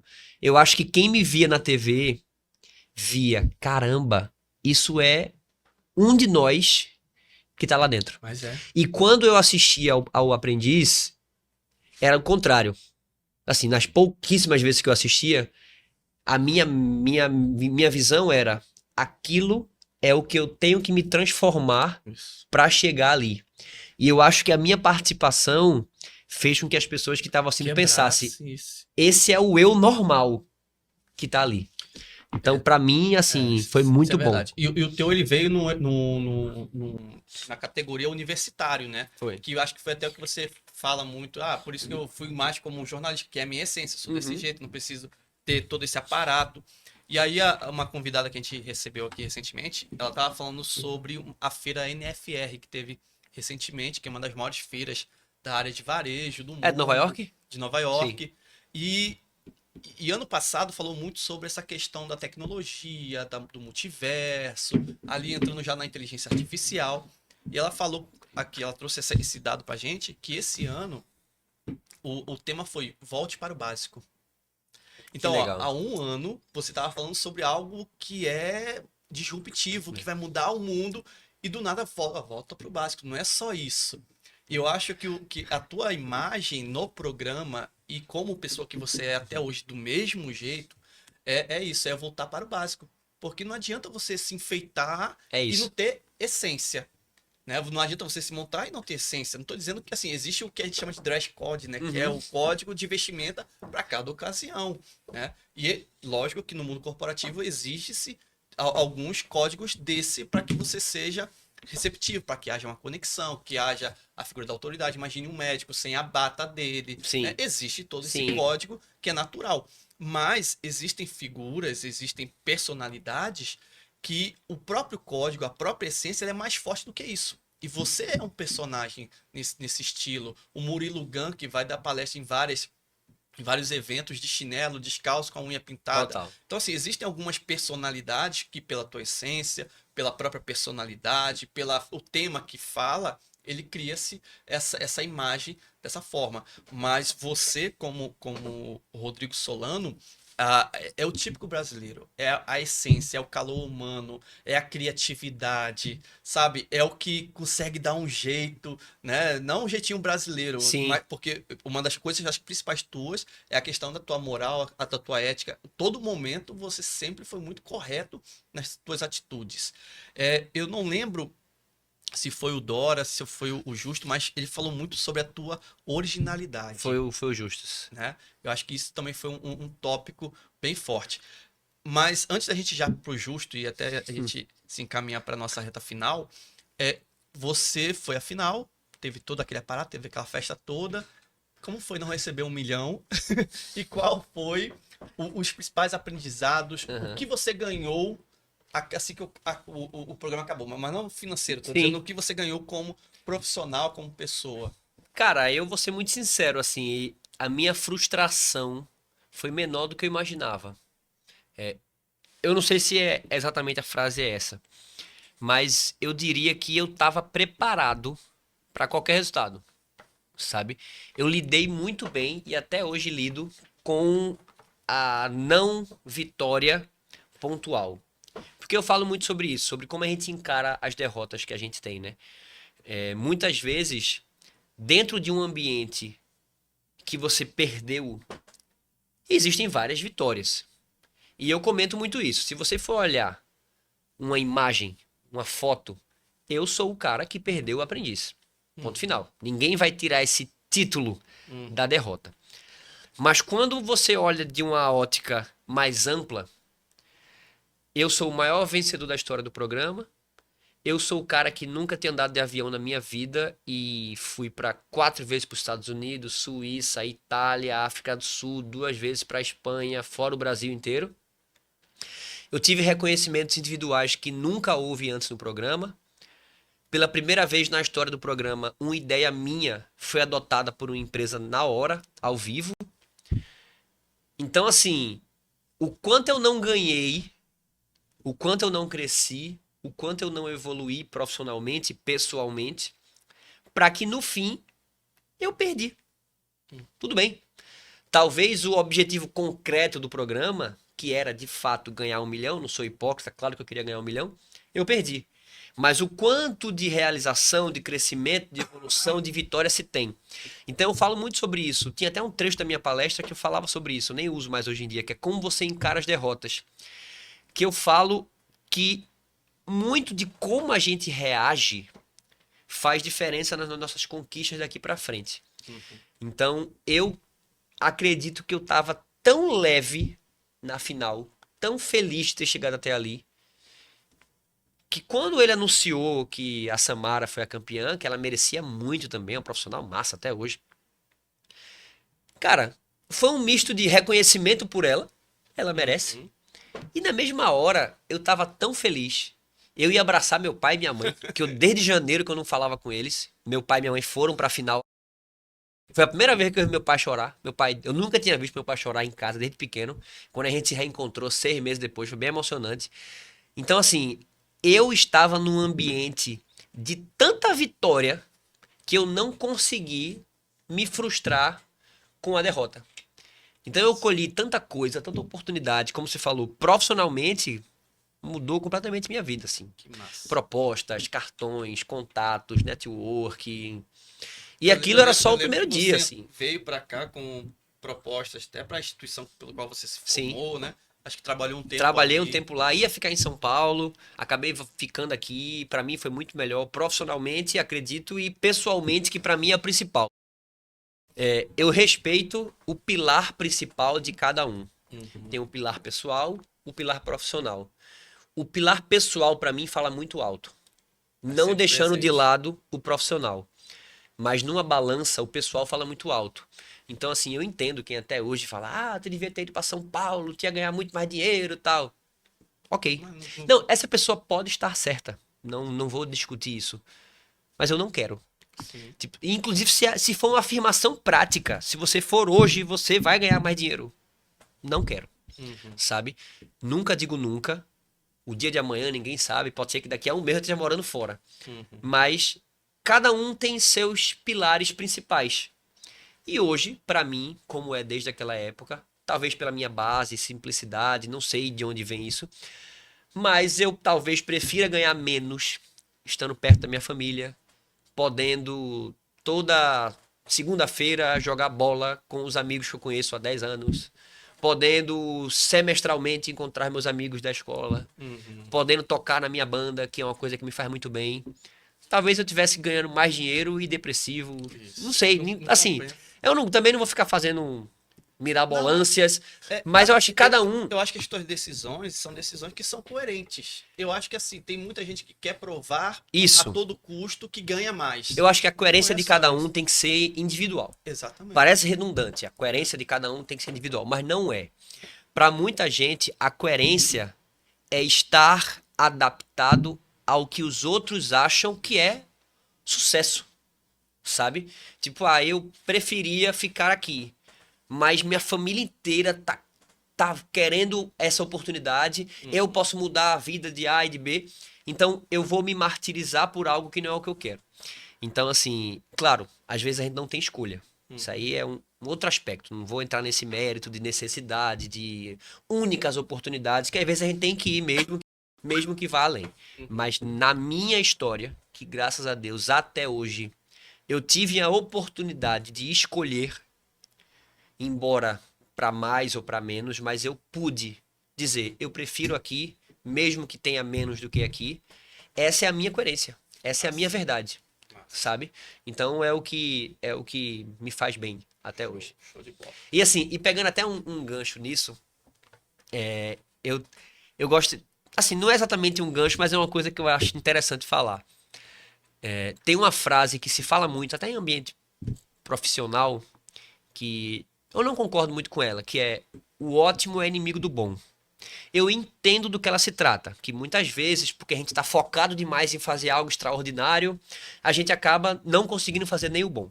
Eu entendo, mas não concordo, porque eu acho que a gente tem que ter o discernimento de focar no ótimo, mas entender que se não deu, tem que fazer pelo menos o bom. Tudo bem. Mas eu falo de uma outra frase que eu vejo muito das pessoas, que é meio que uma indagação. Essa sim eu discordo. Que é: não basta ser bom, tem que ser ótimo toda vez, como se tivesse um preconceito com o comum. E eu vou dar um exemplo. Assim que acabou o programa, eu recebi o carinho de muita gente, sabe? Que vinha falar comigo. Poxa, eu tô assistindo o programa, eu torci por você. E isso gera conexão. Pô, você tá andando na rua, tá andando no shopping, o que for. Alguém lhe para e fala: caramba, eu gostei muito da sua participação, tal tarefa, tal coisa que tu fez. Isso gera uma conexão, uma simpatia. Isso já tava bom. Aí a pessoa chega e faz: eu votei muito pra você ganhar. Aí no meu programa não tinha voto. votação. Não tinha votação. Aí o que é que eu falo? Sabe quando as pessoas não se contentam com o bom? É tipo um mentiroso compulsivo. Sim. Tem muita gente, eu falo isso prática de verdade que eu conheço. Tem muita gente que tem histórias muito boas, que tem história de vida riquíssima, que tem uma história pra contar muito boa. Mas só o bom não tá suficiente. Aí começa a mentir, inventar. O que era 2 vezes vira 10 vezes. O que era 5 vira 50. Então eu sempre faço esse indagamento. Perfeito. Não basta ser bom, tem que ser sempre ótimo. A meta do ótimo é necessária. A gente não pode querer mirar no medíocre. A gente tem que querer ser ótimo. Mas algumas coisas são boas sendo boas. Não tem que serem extraordinárias. Não tem que ser hollywoodianas, sabe? Então, eu troco um pouco a frase do começo pra isso. Perfeito. Não basta ser bom, tem que ser ótimo toda vez. E aí, vamos lá. 2010, encerrou segundo colocado. 2013 chega o retorno. O famoso Roberto Justus, né? Depois de ter comandado seis temporadas, ele dá uma afastada e ele retorna em 2013 com o Aprendiz, o Retorno. E aí você recebe convite para manter-se bom, para ser ótimo. Isso. Qual era o teu desafio quando você aceitou esse desafio? Cara, o meu desafio passava por esse bom e ótimo também, tá? Mas passava muito mais pela possibilidade do ótimo ser real, sabe? Por exemplo, eu tinha a oportunidade de aumentar uma história que já era boa e tornar ela ótima de verdade, na prática. Mas eu falo muito sinceramente, assim. Eu tinha uma... Quando eu fui convidado... Quando eu participei, vamos contextualizar. O programa que eu fiquei em segundo lugar era universitário. Então os participantes tinham ali 23, 20, 24. Tinha um de 27 que estava na segunda graduação. Mas era, por padrão, universitário. E eu tinha um processo comigo. Sabe aquela síndrome do impostor? Sim. Caramba, será que eu fui bom porque eu tava entre universitários ou será que eu sou bom de verdade? E o outro que pesava mais era: o programa é do Roberto Justus. O Roberto Justus é o cara que dá medo na hora da demissão. é o cara que quando vai demitir aponta o dedo de um jeito que você fica, me lasquei, queimou minhas gerações todas. E eu participei com um empresário fantástico, não tem nem o que falar do João Dória, mas é uma outra pegada. Ele tem uma pegada mais próxima da minha, tá? De relacionamento, de compreensão. Na sala de reunião ele apontava, você errou nisso, errou aquilo, por isso tá demitido. Era mais leve. E eu ficava naquela, será que com os justos eu também me dava bem?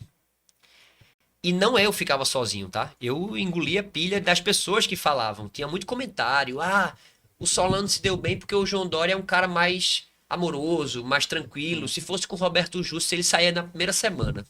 Eu ouvia muito isso. Só que ao mesmo tempo, eu sabia que eu podia queimar tudo que eu fiz. Sei lá, imagina, eu fiquei em segundo lugar, já tinha começado a fazer algumas palestras, sair na minha primeira. carreira profissional cresceu, aí eu sou o primeiro demitido, velho. Quem vai querer ver a palestra do primeiro demitido? Ninguém. Mas aí tem uma outra frase que eu falo bastante, que é muitas vezes por medo de perder a gente deixa de ganhar, né? Uhum. E assim, cara, eu não sou um defensor da inconsequência de maneira alguma, que a gente tem que se lançar em qualquer desafio, qualquer oportunidade. Não, a gente tem que pesar. Só que nessa hora, dentro da minha balança, que eu diria que é muito mais conservadora do que ousada, eu acho que traçando um perfil, acho que eu sou muito mais conservador do que ousado. Nessa hora, alguma coisa em mim me disse, vá. Vá que, assim, se você confiou em você, sendo completamente diferente na primeira vez, vá, mas sabendo que vai ser a mesma coisa. E foi exatamente a mesma coisa, sabe? Assim, eu era mal visto, eu era o cara que não tinha nada a ver, eu era o cara que as pessoas olhavam e se pudesse escantear, escanteava. Não falo de relacionamento, sabe? Em relação às pessoas, não sofri nenhum tipo de preconceito, nenhum tipo, nada, não tenho o que reclamar. Mas eu acredito que inconscientemente eu não sou só o típico brasileiro. Eu acho que eu sou o típico nordestino. Uhum. Se você traçar um perfil do que o nordestino é, eu acho que eu bato quase todas as metas. Tique em todos eles. E infelizmente, isso não é bem visto. É um fato. Não vamos aqui de ficar de. Que é um preconceito. É um preconceito. Mas assim, eu gosto de né? deixar bem claro que é uma diferença entre o consciente e o Sim, inconsciente. sim. Eu não fui maltratado, eu não fui claramente discriminado, hora alguma. Mas eu acho que naturalmente, para o ambiente corporativo, principalmente no Sul e Sudeste, o formato de comunicação, a velocidade, o timing Inclusive, você falando é isso, diferente. eu trabalho muito com essa parte de liderança, principalmente na parte da comunicação estratégica. E muitos daqui do estado do Pernambuco, eles me procuram justamente para se posicionar melhor na comunicação deles Que legal. na região sudeste. Justamente porque eles têm essa imagem de É. que eles não vão ser bem recebidos. E o que a gente mais trabalha é essa questão da autoconfiança, do que ele tem para falar, do que ele tem para verbalizar, o pensamento estratégico dele, e não a forma ou o sotaque É que ele isso. vai falar, né? Então, assim, acho que é uma base de aceitação, que você sempre teve isso muito forte em você, a tua Sim. essência nisso, né? Mas é uma questão que ainda a gente tem que se posicionar. Demais. Eu acho que muita gente sofre, vou usar esse termo, sofre por isso. E nesse programa, eu acabei tendo um desafio a mais, que foi o próprio Roberto Justus. Por quê? Quem estava participando como retorno eram dos 16, 14 tinham participado com ele. Então eu já conhecia essas pessoas. Eu era um cara que tinha participado com o João Dória. Eu nunca tinha falado com o Roberto Justus antes. Então, eu sabia que eu ia entrar do zero. Igual a entrei da outra vez, eu ia entrar agora. Zerado. Ele ia me conhecer dali pra frente.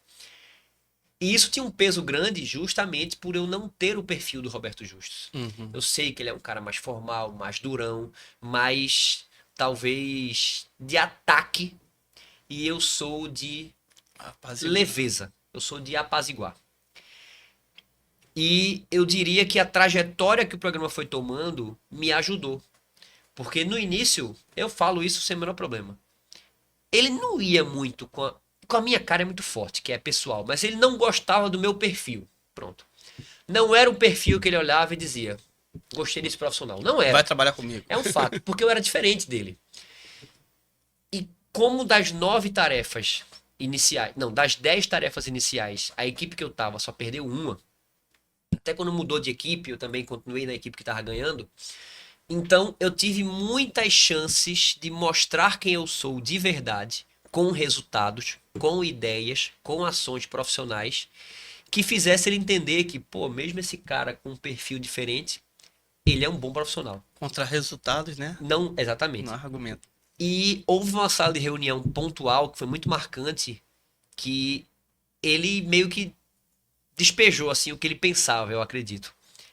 Tinha um programa dele que era um talk show chamado Roberto Justus Mais, que todo mundo que era demitido ia pro programa dele. E todo mundo que estava saindo estava dizendo que queria que eu ganhasse.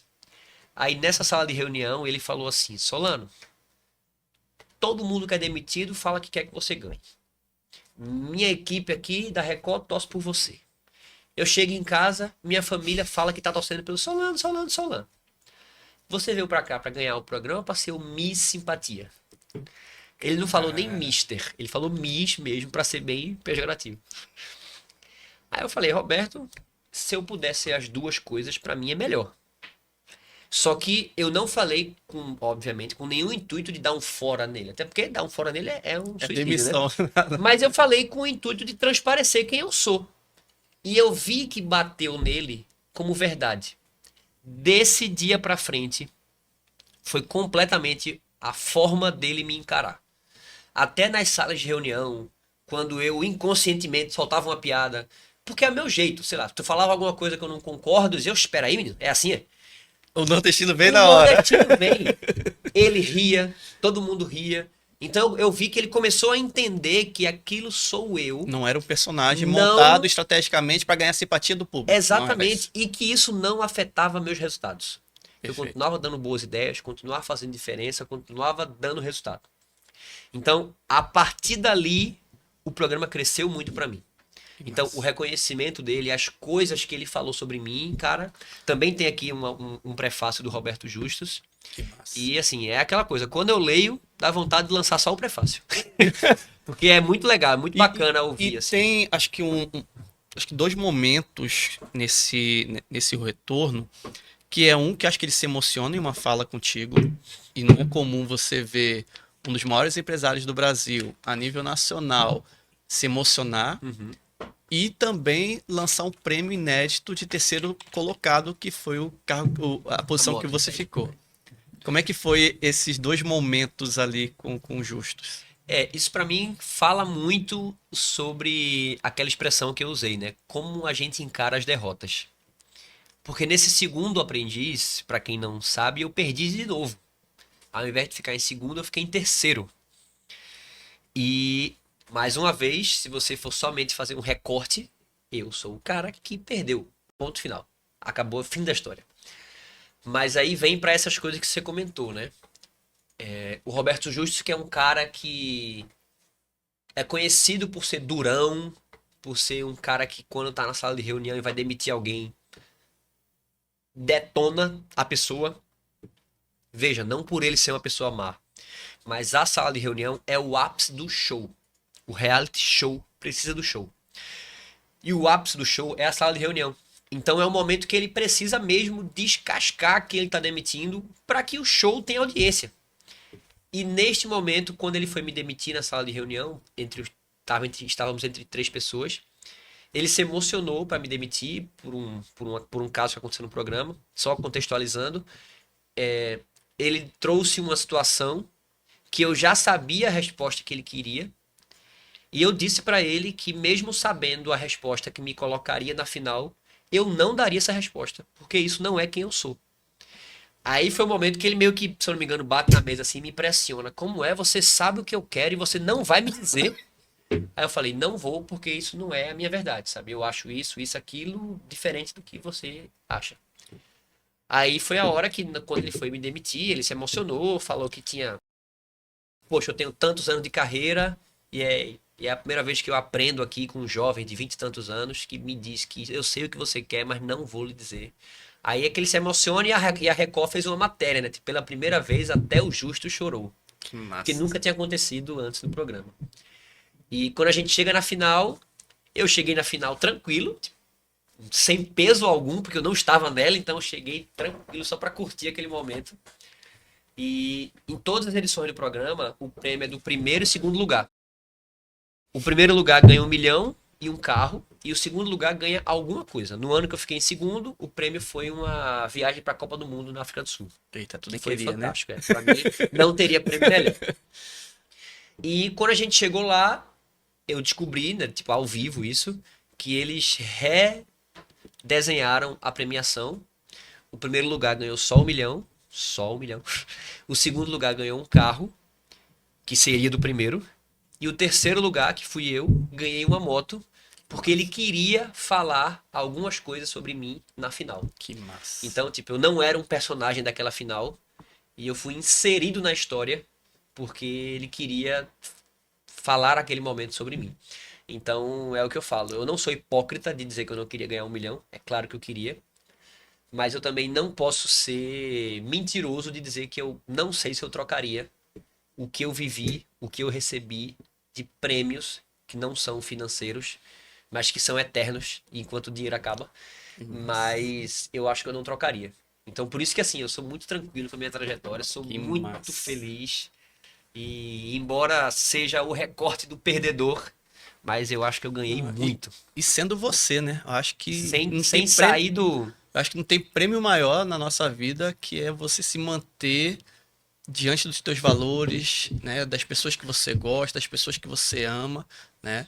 E mantendo aí uma carreira sólida que só tem a crescer. Eu acho que você continua fazendo os teus hobbies, acompanha as tuas redes sociais, tá lá na Sim. sua música, tá curtindo tua família, jogando teu futebol, teu futevôlei. Tô sempre aí. Tá sempre na É. ativa, né? Mantendo as conexões, não só no estado de Pernambuco, mas no Brasil todo. Tu é um cara que vive viajando. Eu acompanho mesmo a tua carreira, tu E sabe cara, disso. quando você fala sendo quem você quando a gente vem para um discurso assim, tanto numa palestra quanto aqui no podcast, que a gente acaba passando mensagens, a impressão que se dá é que o benefício de ser quem é para atingir os resultados. Porque a gente está falando sobre isso, Sim, né? sim. Sobre como atingir resultados melhores. A impressão que fica na fala é que a gente está falando sobre seja quem você é para ter resultados melhores. Isso é bom também. Eu acho que isso é verdade, isso é um fato. Mas ser quem você é, ninguém ganha mais do que isso do que você mesmo, Uhum. sabe? Agora eu vou deixar o profissional do lado, vou falar de vida. Não existe leveza maior do que poder ser quem você é em qualquer lugar. E se eu sair daqui agora com você, for jogar vôlei com meus amigos agora, e à noite tiver um jantar com Roberto Justus, eu vou ser a mesma pessoa. Uhum. Eu provavelmente vou brincar das mesmas coisas. Eles vão rir das mesmas coisas. E eu vou ser conhecido pelo cara que em qualquer ambiente, velho, a reunião da turma da quinta série da escola ou reunião de trabalho. Esse sou eu. Que massa. E não é só resultado profissional que isso traz. Não existe leveza e felicidade maior do que você poder ser quem você é em qualquer ambiente. Perfeito. E eu acho que automaticamente isso traz resultados, feliz saúde mental. Sim. Acho que as coisas se conectam, sabe? Uma coisa não tá separada da outra. Voltar para o básico. Voltar para o básico. É aquela frase. É isso Qual é o mesmo. nome da tua mãe e do teu pai? Sônia e Paulo Roberto. Sônia Maria e Paulo Roberto. Sônia e Paulo Roberto. É. Parabenizar a criação aí do nosso Rodrigo Solano. E a gente tem um desafio nesse podcast hoje aqui, né? Fazer Dona Sônia gostar mais desse podcast do que gostou da live da gente, né? Pois é, o sarrafo tá alto. O sarrafo tá alto, mas pois papo... é. Gostou do papo? Pô, demais, velho. Que massa, Demais. né, velho? E você Foi falou top. aí do meu pai e da minha mãe, pontualmente. Mas assim, eu acho que eu fui muito criado também e aprendi muito com meu irmão também. Teu irmão. Sabe? Já ouvi falar muito do teu irmão aqui, já, viu? Meu irmão. A turma aqui do Videofarm aqui conhece teu irmão. O nome do É. teu irmão? Miguel Solano. Miguel Solano. Cara, ele foi a referência pra muita coisa que eu queria fazer. Sabe? E talvez ele não tenha feito por ser o primeiro filho, Uhum. por ser o que não podia nada. E muito do que eu fiz, agora não é um talvez, é uma certeza, foi por ele existir. Então, por exemplo, eu vou dar exemplos pequenos, tá? Mas que mudam na sua visão de mundo. Eu comecei a ir de ônibus para a escola com 11, 12 anos, porque eu tinha um irmão mais velho que já ia de ônibus, Uhum. sabe? Muita coisa que eu só pude fazer porque antes que eu chegasse ali, o meu irmão pôde fazer. Ou não pôde. Só pôde muito mais velho do que eu e eu já pude muito mais novo. Então, assim, eu lembro, eu já toco bateria, assim, é uma paixão que eu tenho, a música em geral. E eu toco bateria hoje porque o meu irmão era guitarrista. Uhum. E eu pensei, caramba, como é que eu posso tocar com o meu irmão? Ele já é o guitarrista, eu vou tocar bateria. Como é que eu escolhi o curso de jornalismo? Eu ia fazer educação física. Meu irmão, 2 anos antes, começou a estudar jornalismo. E eu comecei a ver em casa aquilo e fiz, caramba, comunicação é o que eu quero. Que massa. E vi naquilo e entrei. Hoje, assim, nós somos pessoas muito diferentes, assim. Quem conhece os dois vai dizer, caramba, velho, sério que ele se espelhou nisso que eles são muito diferentes. Mas eu já acho o contrário. Eu acho que a gente é muito parecido, mas com expressões diferentes, sabe? Então, sem dúvida, meu pai e minha mãe são Que responsáveis demais pela criação, pela minha, pela dele, obviamente. Mas Miguel tem uma acredito parte que importante meu na tua irmão tem uma trajetória. parte muito importante, assim, Que muito legal. importante no incentivo, no agregar valor para que eu tivesse coragem de ser quem eu sou. Que Sabe? massa. Ele sempre foi o cara que. Eu lembro quando a gente tava na seleção do aprendiz, que tinha que tirar uma foto para mandar. E meu irmão, ele era fotógrafo. É fotógrafo até hoje, né? E, cara, pra fazer a foto foi todo um preparo. Usei uma camisa do meu pai e tal. Então, assim, ele sempre foi muito entusiasta pra tudo, sabe? E eu trago muito disso comigo. É aquela famosa escada, né? Ele é o cara que é a escada Sim, para que ele você sempre foi possa. muito, muito entusiasta. Que legal, bacana. Rodrigo, pra gente fechar, eu tenho um momento que é o momento IPC.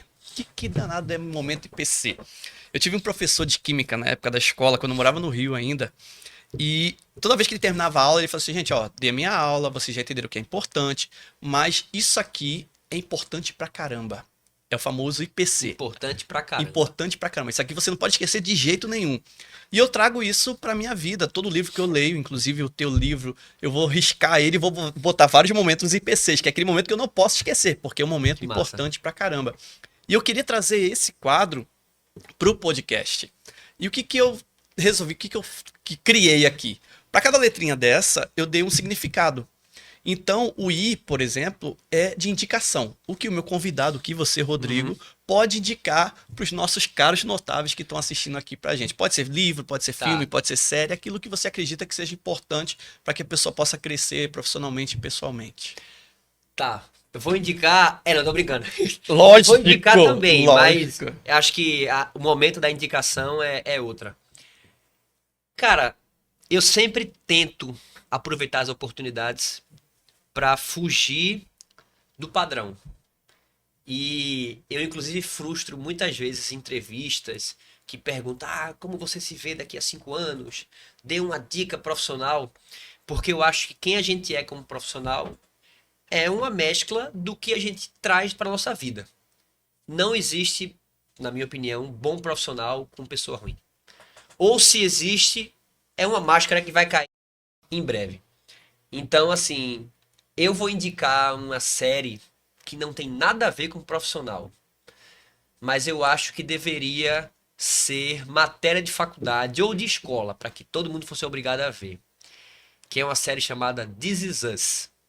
Não sei se Sim. todo mundo conhece, mas acho que a Globo recentemente começou a Passou. passar, mas ela tem no Amazon Prime todas as Sim. temporadas.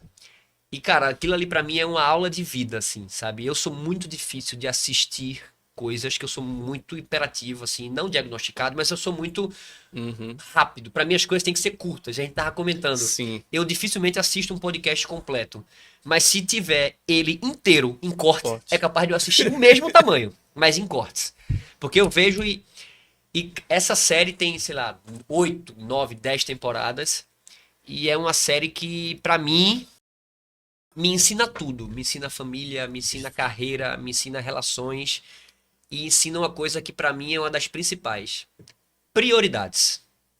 Ensina o quanto a gente tem realmente essa vida volátil. Às vezes a prioridade tá aqui, às vezes a prioridade tá ali, mas as relações familiares nunca deixam de existir em paralelo com as relações profissionais. Cara, eu poderia assim, parece até que eu trabalho na série, sabe? Mas Não, mas é a melhor série que eu já vi, assim, na minha vida e eu eu não assisti ela indico completa. muito. Eu Indico não assisti demais. ela completa, mas os poucos episódios que eu assisti É é muito bom. exatamente essa tua fala. É Então, fantástico. indicação This Is Us. This Is Us. Bacana. Assistam aí. Quem já assistiu, vi só as 3 primeiras temporadas. Veja todas, que vale muito a pena. Que top. Eu não sou um exemplo pra isso, porque eu não vi a última ainda, mas porque eu tô com medo que ela acabe. Tem essa sensação, eu né? tô nessa sensação. Todas as outras, a gente assim em casa, eu e minha esposa, direto assim.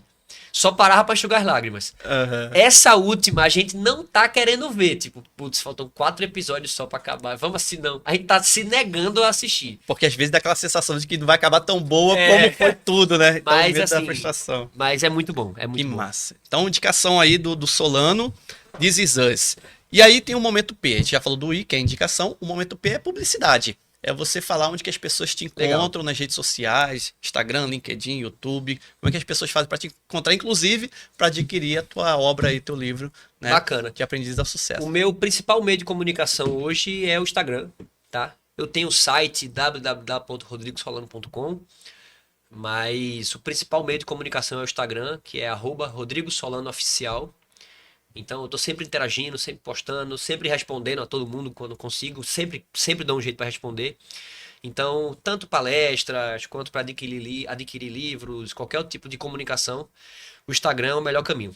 Show de bola. Tem o e-mail também, solano@rodrigosolano.com, mas o Instagram é um grande agregador de contatos. Então por lá você me encontra em todos os lugares. Show de bola. Então siga aí, Rodrigo Solano Oficial.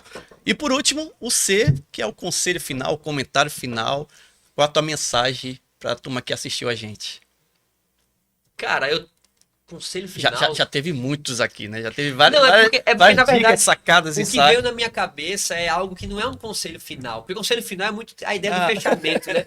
O que veio na minha cabeça agora, quando você falou um conselho antes da palavra final, é algo que eu tava conversando essa semana, na verdade. Que eu gosto de falar. Não gosto de falar, na verdade, assim. É mais ou menos o seguinte.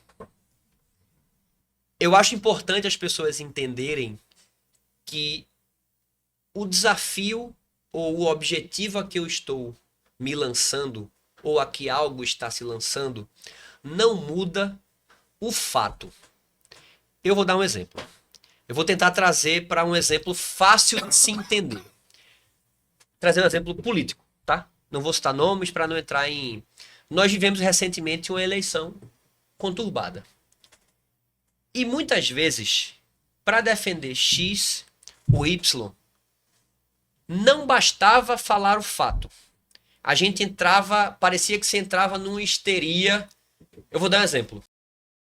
Para defender que X tem que ganhar de Y, eu começo a dizer coisas que não fazem sentido. Que X é a melhor coisa que já existiu, que X nunca errou, que Y é perfeito. E é mais ou menos a linha do bom ser inimigo do ótimo. Sim. A gente não pode se deslumbrar com o fato ao ponto de deixar de ser a realidade para querer conquistar alguma coisa. Então, eu não posso, se eu tenho a intenção de conquistar aquela vaga, eu não posso querer ser quem eu não sou, começar a me vender de uma forma mentirosa, de uma forma deslumbrada, para eu conseguir aquilo. Isso bate muito com o bom e o ótimo que a gente falou mais cedo. Uhum. Muitas vezes, quando a gente quer se lançar em um desafio, não basta falar o simples. A gente quer inventar coisas. E a situação em que eu estou me lançando não muda quem eu sou. Eu sou quem eu sou, independente da situação que eu estou me lançando. Então, o que eu diria é que a gente tente ter, a gente, as pessoas em geral, tentem ter sempre essa noção de que, independente no desafio, se ele é gigante ou se ele é pequeno, isso não muda quem a gente é. Não muda quem eu estou defendendo, trazendo de novo para um exemplo político. As coisas continuam sendo daquela forma. Por mais que você mereça mais do que eu, porque você tem coisas positivas que eu não tenho, você tem coisas negativas que eu não tenho, mas que a gente consiga ser transparente e verdadeiro. Porque eu acho que de ilusão a gente já tá cheio. Perfeito. Sabe? Então que a gente consiga ser mais simples e mais verdadeiro no que a gente é. Lembrando que em cada momento os ambientes, ora vão ser favoráveis e horas não vão ser favoráveis, né? Então, se Sim. você sendo aquilo que você é na essência, as oportunidades com certeza vão acontecer, né? Cara, aí eu acho muito isso, assim, eu acredito muito no processo. Até para o que a gente não é, tá? Eu fiz um show agora na semana passada. Fiz show na semana passada. E quando acabou, um cara veio falar comigo. Falou assim: pô, o que é que você diria para um rapaz de 50 anos que tem uma bateria em casa e não sabe tocar? Eu diria, cara, paciência, velho. Porque o que faz a gente não conquistar muitas coisas é a falta de paciência. Eu dou um exemplo de quando eu aprendi a tocar bateria. Eu gostava muito daquela banda Blink-182 que voltou agora. Uhum. Não era um fã, mas o baterista deles me chamava muita atenção, que era Travis. E quando eu vi aquele cara tocando, eu que não sabia fazer nada, eu dizia, cara, eu nunca vou chegar aí na minha vida. Só que para aprender bateria, uma semana de aula é uma mão só. É chato, tá? Eu já queria chegar e bater. Só que bateria é fazer 4 coisas diferentes com os 4 membros. É difícil. Então, depois que eu internalizo uma mão, eu vou para um pé. Aí fica uma mão. Esse continua, porque eu já automatizei. Bota um pé. Tum, tum. Então, assim, é um processo chato. E as pessoas não estão dispostas a ver o processo.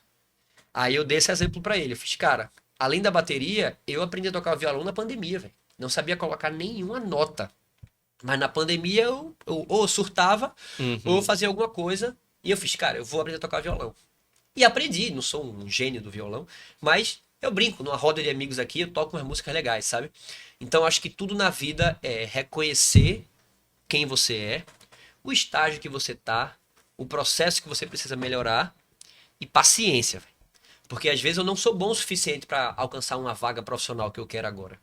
Não vai ser mentindo que eu sou quem eu não sou que eu vou conseguir. Uhum. Vai ser talvez dando um passo para trás e me capacitando a ser quem eu quero ser. Show. Então é isso. Fechamos. Show de bola. Fechamos com chave de ouro. Muito Rodrigo, agradecer de coração mesmo a tua disponibilidade em participar aqui com a gente. Você é um cara que eu admiro demais, que eu acompanho desde a época, como eu te falei, do Aprendiz e nas redes sociais. E eu, cara, vou ter que convidar esse cara para participar do podcast. Foi muito massa. Também da live na época da pandemia. E assim, foi novamente um papo muito bacana, da forma como eu falei contigo, assim, é ser você mesmo, é ter a tua essência, é do jeito que você realmente é. E foi top demais. Agradecer de coração mesmo e show de bola. Vamos estreitar essas parcerias Show aí para demais. projetos futuros com certeza. Bacana? E você que acompanhou a gente aqui no DuqueCast, não se esqueça de se inscrever no canal do YouTube, não se esqueça de seguir a gente lá também nas redes sociais, tá? Coloca aqui nos comentários qual foi o tópico, qual foi a mensagem aqui que mais te chamou a atenção, compartilhe com os amigos para que essa mensagem chegue cada vez mais longe, tá bom? Grande abraço, sucesso sempre, até o próximo episódio, valeu!